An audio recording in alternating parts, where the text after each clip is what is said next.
जय गौ माता। दोस्तों, ये जो अपनी बात हुई थी, लेटेस्ट टेक्नोलॉजी जो अभी आई है, जो हमारे समझ में आई है जी सर। तो जो कोई भी दुनिया में कोई भी फर्मेंटेशन की दो प्रोसेस है जी सर। एक खुला फर्मेंटेशन जिसको बोलते हैं एरोमेटिक, और एक बंद फर्मेंटेशन जहाँ हवा और सूर्य की गैरहाजिरी हो। दो प्रकार के फर्मेंटेशन होते हैं, किसी भी चीज़ का हो। तो अब जो गोबर है वो खेत में जाके क्या करता है, वो खुद फर्मेंटेशन हो जाता है, फर्मेंटाइड हो जाता है, और उससे जो निकलता है, उसका जो बचता है वो बैक्टीरिया का खुराक बन जाता है, और खुद के अंदर भी बैक्टीरिया होते हैं। तो वो एक प्रोसेस है। अब जैसे एनारोबिक और एरोमेटिक, एनारोबिक है वो सूर्य की हाजिरी में, प्रकाश की साक्षी में और हवा की साक्षी में काम करता है। जैसे हम ये पहले करते थे जी जीवामृत जी। ये जीवामृत है, ये एरोमेटिक प्रोसेस है। ये आप देख रहे हैं 5 कुंडी लगी हुई है जी। और इसमें मैं जीवामृत बनाता था और यहाँ छानता था, और इस वैक्यूम के माध्यम से जी इस वैक्यूम के माध्यम से चढ़ाता था। ये इसमें लग जाती है जी, और ये पीछे लग जाता है जी नीचे। सर। जी सर। और उसके बाद इसको चढ़ाता था। तो ये फिल्टर होता है, ये फिल्टर में अंदर ऐसा फिल्टर आता है, आप देख सकते हैं। जी सर। ये फिल्टर है। पहले ये कपड़े से हम जीवामृत को छानते थे, उसके बाद इससे खींचता था जीवामृत, तो इसमें भी छाना जाता था। इसके बाद इसमें ये डिश फिल्टर है ड्रिप इरिगेशन का, इसके बाद इसमें छाना जाता था। तो ये सब प्रोसेस में मेरे कपड़े इतने गंदे हो जाते थे कि मेरे शरीर से 15-15 दिन तक खुशबू नहीं जाती थी। शादी ब्याह में जाओ तो भी लोग मेरे पास खड़े नहीं रहते, गोबर और गौमूत्र की खुशबू आती थी। दूसरी बात, ये एक लेबर का काम लगता था जी सर। तीसरी बात, ये सफाई, पुराना माल हटाना, नया डालना, ये बड़े झमेला का काम है। वो प्रैक्टिकल जो किसान करते हैं ना, उसको पता है ये कितना डिफिकल्ट है। अब वो उसका प्रोसेस भी लेट है। जैसे एरोमेटिक है, हवा और सूर्य की हाजिरी में काम करता है, तो लेट प्रोसेस, धीरा काम करता है। अब उसके सामने ये टेक्नोलॉजी आई है, इसके अंदर एनारोबिक प्रोसेस होती है। उधर से डालो, आप इधर आइए सर। हाँ। ये पूरा क्या प्रोसेस बताया आपने? Anaerobic process. एनारोबिक प्रोसेस बताया। इधर से डालो बायो फर्टिलाइजर, आप देख रहे हैं इधर लीकेज हुआ है ना, देखो ये बैक्टीरिया ऊपर आ एक मिनट, ये है टंकी, इसमें से डालो और इसमें से फिर ये नल लगा हुआ है, पाइप से इसमें जाएगा। हाँ, ये जो मैं आपको दिखाना चाहता हूँ, ये सफेद हो गया ना जी, ये लीकेज हो गया है जी। तो यहाँ से ये बायो फर्टिलाइजर निकल रहा है जी। तो इसके ऊपर देखिए ये सफेद है ना, ये बैक्टीरिया डेवलप हो जी सर।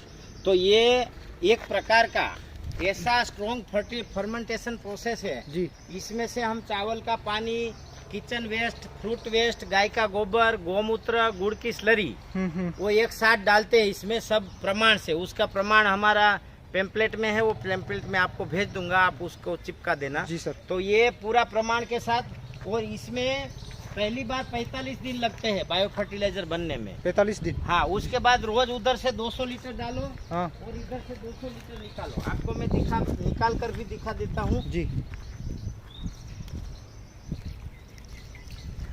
आप ये देख सकते हैं, इसमें कोई कचरू नहीं। जी सर। कोई दुर्गंध नहीं जी। एकदम बिल्कुल फर्मेंटेशन। हाँ, एकदम ऐसा बायो फर्टिलाइजर है कि ये जो जीवामृत खेत के अंदर जाके 1 महीने में जो काम करता है वो 3 से 5 दिन में करके देता है सीधा। ये एक प्रकार का एंजाइम है, बैक्टीरियल का एंजाइम। जी सर। तो ये जो अपन जैसे गोबर हम खुले में छोड़ते हैं जी, तो कई किसानों को पता होगा जो प्रैक्टिकल काम करते हैं उनको, जी सर, कि वो जो गोबर के टुकड़े हैं जो सूर्य के हाजिरी में आ जाते हैं, हवा के साथ मिल जाते हैं, वो टुकड़े 5-5 साल तक खेत में घूमते रहते हैं। जैसे बकरी की लिंडी। जी सर। वो कभी गलती ही नहीं 10 साल तक। जी सर। वो मैं नहीं कहता, ये नजर के सामने, और जो प्रैक्टिकल करता है ना वो ये बात तुरंत समझ जाएगा। जी सर। तो ये बैग के अंदर आप बकरी की लिंडी डालो, उधर से इधर से पानी ही निकलेगा, लिंडी गायब हो जाएगी। लिंडी हाँ, उसका पानी हो जाएगा। तो कहने का मतलब है कि इससे जो बायो फर्टिलाइजर तैयार होता है उसके अंदर इतने न्यूट्रिशन है। मेरा अभी भाभा एटोनॉमिक में रिसर्च भी चल रहा है इसके ऊपर। ये रिसर्च भी अगले महीने बाहर आ जाएगा, मैं लैब रिपोर्ट भी दूंगा आपको। और इतना अच्छा, लगभग इसके अंदर बैक्टीरिया 6000 प्रकार के बैक्टीरिया पाए जाते हैं इसको बाहर निकलने के बाद। तो ये खेत के अंदर एंजाइम का काम करता है। और मैंने जो प्रोसेस बताई इस प्रकार से इसके अंदर जो मटेरियल डालते हैं उसको लिक्विड में परिवर्तित कर देता है। ये 1 साल से हम इसका उपयोग कर रहे हैं यहाँ। इसके बड़ा बैग था हमारे पास, 7 साल से हम यूज कर रहे थे। 1 साल से इसमें गोबर डालते हैं, बायो वेस्ट डालते हैं, जो भी डालते हैं तो ये भर जाना चाहिए ना। बिल्कुल सर, ये पूरा भर जाना चाहिए गोबर से। इसका कैपेसिटी तो 3-4 हजार लीटर का है। जी सर, परंतु ये नहीं भरा क्योंकि गोबर का पानी हो जाता है, पानी बना देता है। तो ये एक बहुत ही अच्छी प्रोसेस है, लेटेस्ट टेक्नोलॉजी है। सिर्फ 20,000 में जीएसटी के साथ 20-21 हजार में मिल जाता है। जी सर, 5 साल की गारंटी है और मूवेबल भी है, कहीं पर भी मूव कर सकते हो। आपने किसी का खेत रेंट पे रखा है जी, तो उसमें भी हो जाएगा। और आप जीवामृत बनाने के लिए यदि पीपणे खरीद रहे हो तो वो भी पैसा लगने वाला है, ये भी पैसा लगने वाला है। इसको सूर्य प्रकाश या छांव की जरूरत नहीं है, सूर्य प्रकाश में भी काम करेगा।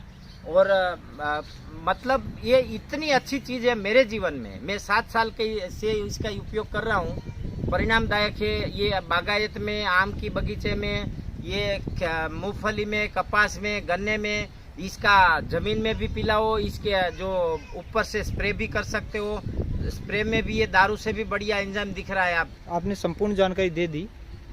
बनाने का तरीका मतलब जैसे वो सामने ड्रम दिख रहा है, हाँ। तो सबसे पहले ये अपन ने लगाया किसान भाई, कितना फीट बाई कितने का है ये? 22 फीट बाई 5.5 फीट का, 22 फीट का लंबा है। हाँ। वो ड्रम है। हाँ। ड्रम के साथ वो पाइप लगा दिया। उसमें ड्रम में सबसे पहले क्या क्या डालेंगे, कितने दिन के लिए डालेंगे, फिर कैसे डालेंगे, वो क्या प्रोसेस रहेगा वो थोड़ा सा बताइए। हाँ, उसमें जैसे पहली बार हम भरेंगे ना। जी सर। तो 500 लीटर चावल का पानी, 500 लीटर चावल का पानी, मतलब 50 किलो चावल लेना है, एक बार पकाना है जी। उसके 500 लीटर पानी में मिला के वो अंदर डालना है। जी सर। 200 लीटर गौमूत्र। जी सर। 200 किलो गोबर। जी। 100 किलो से 200 के बीच में जो आपके पास उपलब्ध है वो ये गाय का ही होना चाहिए। जी सर। उसके बाद 50-100 किलो जितना आपको किचन वेस्ट मिले, होटल का या हॉस्टल का, वो उसके बाद आपका रूटीन किचन का जो निकलता है वो इसमें डाल देना है। उसके बाद आपको इसमें कम से कम पहली बार 10 किलो गुड़ डालना है। 10 किलो गुड़ या गुड़ की रस्सी। जी सर। उसके बाद जो फ्रूट वेस्ट मिलता है तो वो डालना है। और इसके अंदर आप सहजन के पत्ते भी डाल सकते हो, बहुत न्यूट्रिशन बढ़ाने के लिए। एलोवेरा भी डाल सकते हो न्यूट्रिशन बढ़ाने के लिए। तो इस प्रकार से ऐसे फ्रूट और ये सारी चीज़ें डाल के पूरा पानी से भर देना है। ये कितनी मात्रा होनी चाहिए इन सब फ्रूट, ये सारा वेस्ट कार्य है? ये सब मिला के ये 3000 लीटर भरना है। 3000 लीटर। अच्छा सर। फिर रोज उसके परसेंटाइज में रोज ये सब चीजें मिला के 200 लीटर डालनी है। जी सर। और इधर से 200 लीटर निकालना है। तो पहले उस ड्रम में कितने दिन रखना पड़ेगा? नहीं, सीधा डालना है। सीधा ही डालना है। अंदर जाके प्रोसेस होगा, ये फर्मेंटेड प्रोसेस के लिए ही है। कितने दिन में प्रोसेस होगा इसमें? ये एक बार 45 दिन लगेगा। फर्स्ट टाइम 45 दिन। उसके बाद रोज डालो, रोज निकालो। समझ गया सर। और ये 5000 लीटर का है, लेकिन ऐसे 50,000 लीटर का भी आता है। वो तो साइज के हिसाब से डिपेंड करता है, ये हो सकता है सर। हाँ, बड़ा बना सकते हो। कहने के अंदर गैस निकलती है। हाँ। वो गैस भी यूज कर सकते हो। हमारा तो अभी कोई बच्चे ने लात मारी थी, डंडी तो टूट गया है। हाँ। तो नहीं है अभी गैस, लेकिन इसमें गैस भी भर जाती है। हाँ। तो आप 2 लोगों की चाय पानी का खर्चा इससे गैस से निकाल सकते हो। और इससे एक बहुत बड़ा फायदा ये है कि जैसे वैज्ञानिक कहते हैं ना, गोबर में मीथेन गैस है। जी सर। तो ये मीथेन खुले में रहता है तो वायु के साथ बढ़ता है, ओजोन को डिस्टर्ब करता है। जी सर। और इसके अंदर जो आप डालोगे तो मीथेन जो है गोबर से निकल के गैस के रूप में आपको मिल जाएगा। और उसको आप आग लगा के जला दोगे तो ओजोन तक नहीं जाएगा। एक तो जो ये वो ग्लोबल वार्मिंग में एक बहुत बड़ा इसका बेनिफिट है।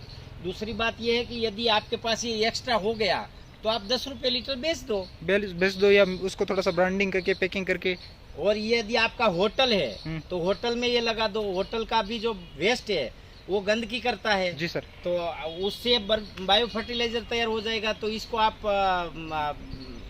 जो कस्टमर है, आपको किचन गार्डनिंग के लिए तुलसी के गमले के लिए आप होटल में जो खाने आते हैं उसको आधा लीटर दो। उससे आपकी क्रेडिट बढ़ेगी, एक मार्केटिंग बढ़ेगी, उससे विश्वास, दोस्ती बढ़ेगी, बिजनेस बढ़ेगा। बिल्कुल सर। ठीक इसी प्रकार से आप जब आपके पास जमीन कम है और बड़ा प्लान लगा है तो इसको आप बेच सकते हो। और किसान को एक वीक में रिजल्ट देगा ये। जी सर। तो मेरे हिसाब से तो ये बिजनेसिक रूप से भी अच्छा है और किसान के लिए भी अच्छा है, व्यवसायिक रूप से। और ये झंझट सबसे बड़ी देखो, छानना नहीं, कुछ नहीं करने का।